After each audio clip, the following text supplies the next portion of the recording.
All right, folks, we're going to talk about ceremonies first today. So, what are ceremonies? Well, here at Clayton, we don't do them as often as we probably should, but usually at every single meeting you'd have an opening and a closing ceremony. We do them at banquet, and we're trying to do them this year. Our officer team actually made it more of a goal, so we're going to hopefully see them a lot more this year, folks. But basically, there are rituals that are conducted at the beginning and end of every meeting. So, copy that down real quick because I will ask you, how do we start an FFA meeting? And you'll be able to say, the opening ceremony. See how that works? I just taught you something. We did it together.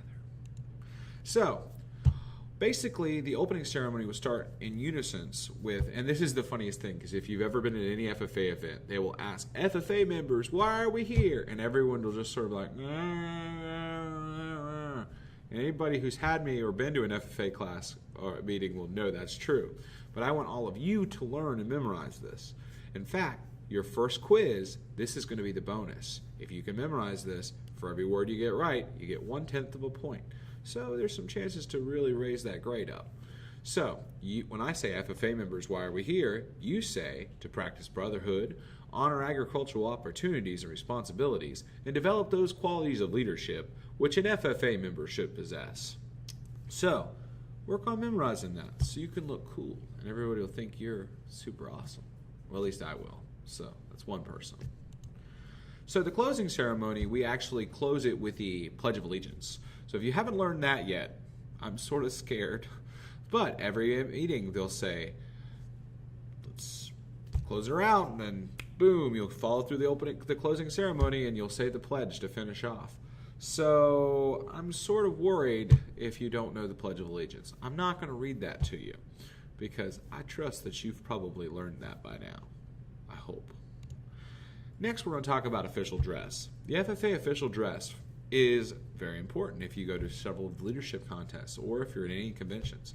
I will tell you there's nothing more intimidating and cool than being at National Convention and sitting down in the Indiana Pacers arena where the Indiana Pacers, the NBA basketball team, plays and looking at 40,000 FFA members in OD.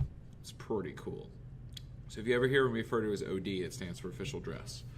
Males wear black socks, white collared shirt, an FFA tie or black tie, an FFA jacket zipped to the top. You'll actually see some questions on that on your vocats, I promise you. And black shoes.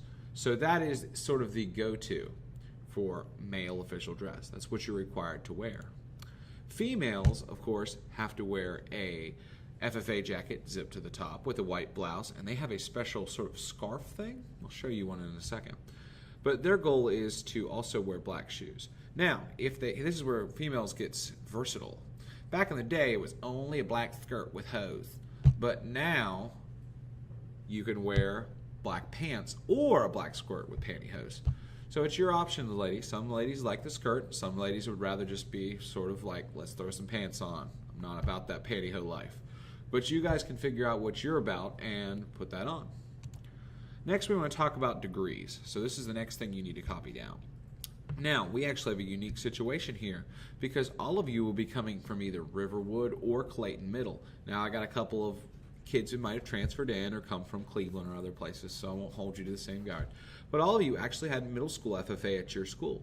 So you could have already earned your discovery degree, but it's not required, so don't worry. It is cool if you have it, though. But then as a freshman or above, depending on when you take your first ag class, you can earn your green hand degree by meeting the specifications. Next, you can earn your chapter degree, which is for 2-year members, and it's the highest degree we can give you at our chapter level. Anything beyond that, you have to apply to state or nationals for. We give a common degree, but it's just a local option we give to 3-year members, and we sort of just like we do a senior representation too at banquet. But you can earn your state degree after you've gotten your chapter degree. Your state degree is really cool because you get an awesome gold chain to hang on your jacket. And it's really nifty because it means that you went with the 5 to 7% of FFA members that actually follow on to their state degree. Then there is the American degree, which less than 1% of FFA members actually ever attain. I myself never got my American degree. It's a pretty intense process, but it's also really cool, and it comes with this really cool gold gold key. That's the word I was looking for. A gold key, and that gold key is pretty unique and special, and I know several people who really cherish theirs that they've earned. So if that's something you're interested in, you can actually eligible to get your American degree up to your junior year of college. So, even if you've graduated with me and you decide, hey, I want to go for my American degree, if you've gotten your state degree, you can apply for your American. And me and Mr. Kowski will sit down with you and try to get you through that application process. So, there are 4 types of membership: active, which you can be up to you're 21; alumni, which we're starting an alumni chapter here at Clayton High School. Stay tuned for more news on that; and collegiate and honorary. Collegiate is something that both Mount Olive and NC State offer a collegiate FFA. We can get involved in the collegiate level. Mount Olive has a particularly busy and functional FFA program that I'm sure they'll love to tell you about if we go to any event where they're there. The honorary is for, we've recognized people who've done service to the FFA industry. So all of those are your 4 types of membership, and we'll talk more about them as we go through and we talk about career development events, supervised agricultural experiences, and other things. Next, I want to talk about your POA. POA is just a fancy way of saying program of activities, and that's just a fancy way of saying the things your chapter wants to do this year. Our officers have already outlined a POA at the officer retreat this year, and they're already having goals for what they want to accomplish. So we want you to be part of all those goals. So make sure you ask your officers about what our POA here is at Clayton. And we will report on our POA at every chapter meeting. Career development events are sort of where I'm passionate about. And I'll tell you why, because this is where I'm going to record the story of why I'm an ag teacher. But basically, they are the competitions, which I'm a competitive person if you know me. And they're the reason that we have that FFA sort of like competitive mojo between all the chapters. Some examples are parliamentary procedure, public speaking, ag sales, land judging, etc. We're going to actually cover all 32 CDEs during this class, and I'm going to explain them. So if you have interest in any of them, please come and be involved. We do 20 plus CDEs here at Clayton High School, so there's lots of opportunities to get into these competitive teams. But I always get asked by my students, Mr. Manzer, why are you an agriculture teacher? So I wanted to tell you this story. So it was my junior year, actually my sophomore year of high school, and we had done something my dad and mom had never done before. First, let me preface, my mom and my dad were my ag teachers. Yeah, it was weird, but they were, and it was okay.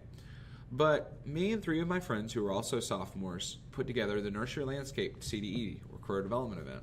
My dad trained us a lot. We worked really hard. And we actually we got 3rd place that year in the Nursery Landscape competition. So we're standing on stage in front of 2,000 plus people at state convention to get our 3rd place plaque. Now there's these 2 schools, Eastern Randolph and Chatham Central. And one of those 2 schools had won Nursery Landscape for 20 plus years.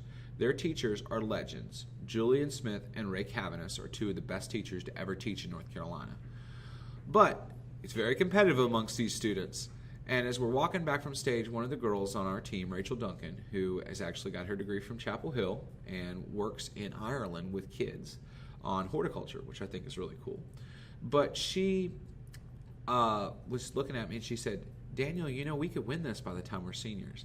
And I looked at her and said, maybe we could.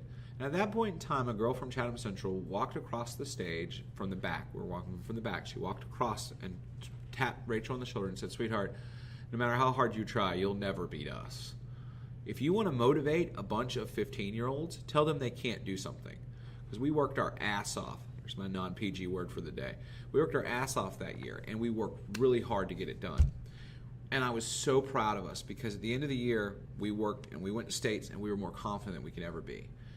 And we found out there was a 3-way tie for first. And we were already sort of stressed because our friend Jesse Ritter realized he mixed up 2 of the different boxwoods and mixed them both up at states. And we're like, the rest of us had got perfects and we're all worried. And then we're on stage in front of 2,000 people and they announce 3rd place. And they say Eastern Randolph. And everybody's like, ooh, this little beach school just beat Eastern Randolph. What's going on? And if you've ever been to an athletic event like a track or field competition, the biggest cheer is always for 2nd place because now you know who won, right? So they say 2nd place, and it's Chatham Central, and the whole place goes crazy because they finally got toppled. The Giants got beat by this little school from near the beach. And act like you've been there before, we totally didn't. My friend Michael Turner, who graduated and now is a professor at Texas Tech, ripped off his FFA jacket and did the worm. That's an old person dance. right across the stage. It was pretty incredible. Then we realized we're standing in front of 2,000 people at state convention, and we have to get in line. And we jump back up, and we get ourselves disheveled and all in line and get our plaque. My dad's embarrassed as heck. We go on to nationals, and we get 3rd place in the nation. And that right there is why I want to be a teacher, because that feeling was immense. And I want to share just a drop of that with you. I'm actually really excited. Ms. Rakowski and I get to take our girls to compete at nationals for the first time this fall. And it's cool that I get to see that same feeling with those girls at the national level. And that right there, folks, is why I'm an ag teacher and why I do this crazy thing that I do. So we're almost done.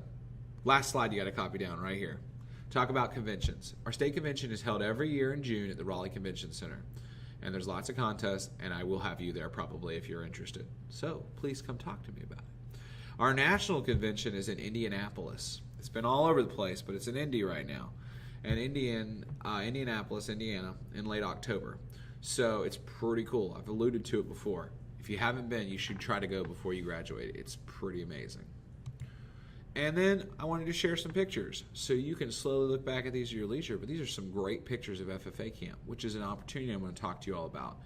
FFA camp is super fun. We go down for a week every summer at White Lake, and we just have a blast competing in different competitions and sports against other schools that come there that week.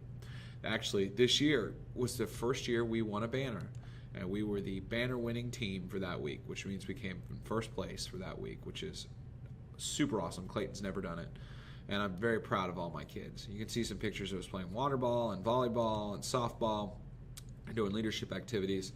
I had a really unique and fun bunch. We took 19, and I was just blown away by how awesome all these kids are. And I'm looking forward to having that opportunity and option with you guys in the future. So thank you guys. Here's the websites you can go to for all the information I covered today. And if you have any questions during this class, you can use these websites. And I'm looking forward to finishing off and finishing strong. Hey guys, we survived our first full Manzer PowerPoint. We got a lot more to come, but I promise I'll try to make them as entertaining and exciting as I can. I appreciate you guys. Talk to you next time.